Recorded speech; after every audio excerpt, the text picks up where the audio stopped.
Good morning বন্ধুরা, কেমন আছো তোমরা? আশা করি ভালোই আছো। আমিও ভালো আছি। তবে এখন আমি আছি মেয়ের এখানে। তো মেয়ে গেছে অফিসে, আমি স্নান টান হয়ে গেছে আমার।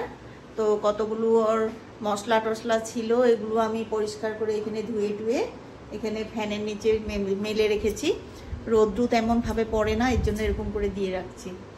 তারপর রান্না করব, আজকে নিরামিষ রান্না করব। নিরামিষ রান্নার মধ্যে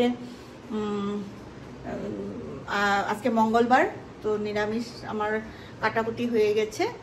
তো বসাবো ভাত আর সবজি আর ভাজা করব। আর কি করব, এখানে তেমন আর কিছু করার নাই। মাছ কালকে আজকে রাত্রে মাছ এনে রাখবো আমরা বাজার করে, তারপরে কালকে সকালে তবে মাছটা করতে পারবো। তারপর মেয়েও তো অফিসে চলে গেছে, এবার আমি একা একা। তো ও একটু খেয়ে বের হয়েছে, আবার কখন আসে সেটাই। অনেক কিছু এই ঘরটাতে ওরা ওর নিজের ফ্ল্যাটে আর বেশি চলে যাবে, তো এর জন্য আমি অনেক কিছু সকালে আজকে গুছগাছ অনেক কিছু গুছগাছ করলাম। এগুলো কিচেনের জিনিসই বেশি করলাম।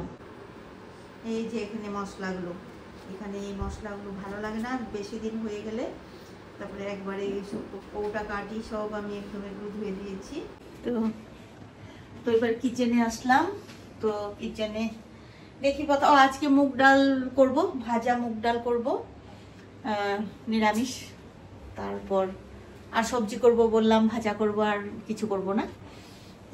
আমার তেমন কিছু ভালো লাগেও না এখানে, মানে সব উল্টা উল্টা এরকম একটা।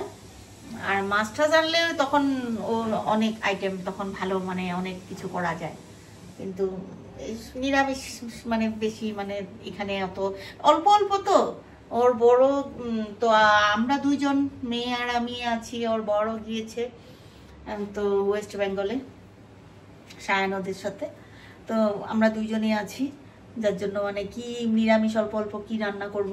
তো এখন রান্না বসাবো আমি। দেখো না, চা বানাতে গিয়ে চা উতরিয়ে পড়েছে, অনেকটা চা পড়েছে সব। এখন এগুলো আমার পরিষ্কার করতে হবে। এখন এগুলো এখন এত পড়েছে না, এগুলো পরিষ্কার করতে এখনই বুঝবো আমি। চট করে আমি মানে করতে পারলাম না, পড়ে গেল। চা খেয়েছিলাম, চা ব্রেকফাস্টে চা আর রুটি খাইনি আজকে। আজকে হলো ব্রেড খেয়েছি, ব্রেড দিয়ে চা খেয়েছি। তো রুটি খেলে আবার সবজি টবজি করতে হবে, আবার তাছাড়া এসছি। তারপর আমি তো আবার আমার বন্দির বাড়িতে চলে গেছিলাম একদিনের জন্য, আমরা ওখানে থেকে এসছি। তো আজকে আর কি করব, এর জন্য আর সকাল সকাল কোথায় বেলনা টেলনা আছে। সবসময় তো ওরা রুটি খায় না, টোস্ট টোস্ট খায়। ফুলকপি শালগমটা সিদ্ধ করে নিই প্রথমে। আর ও ডিম্পি ওরা এই ঘরটাতে আছে আর তোমার আর 1 মাসের মতন। তো ওরা নিজেরা ফ্ল্যাট নিয়েছে, ফ্ল্যাট তৈরি হচ্ছে। তো 11 তারিখে 11 ডিসেম্বরে ফ্ল্যাটের গৃহপ্রবেশ হবে। তো মনে হচ্ছে যদি হয়ে যায় কমপ্লিট, তবে চলে যাবে এখানে। এই ঘরটা এমনি ভালোই ছিল। এই ঘরটা কিন্তু ভাড়া ঘর, তো এমনি ভালোই ছিল, কিন্তু ঘরটা ভালোই লাগে, এখানে আসলে খারাপ লাগে না। আর এই জায়গাটাও ভালোই লাগে। আর নিচে নামলেও সামনে দোকান আছে, তারপর সবজি টবজি মাছ টাছ সব কিছুই মানে ভালো পাওয়া যায়, কোনো অসুবিধা হয় না। আমি তো আসলে কখনো কখনো আমি নিজেও একা চলে যাই বাজার করতে।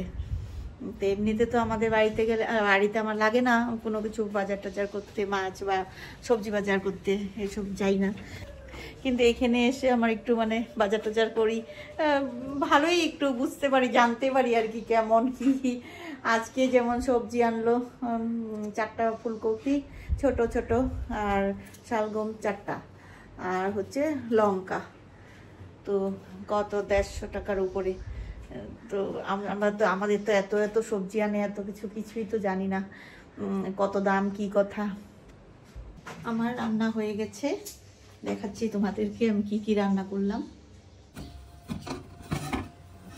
এখানে হচ্ছে ভাত, এই যে এটুকুনো ভাত, এখানে হচ্ছে ডাল, এখানে হচ্ছে তরকারি হয়ে গেছে। তো এবারে গরম গরম আমরা খেয়ে নিচ্ছি।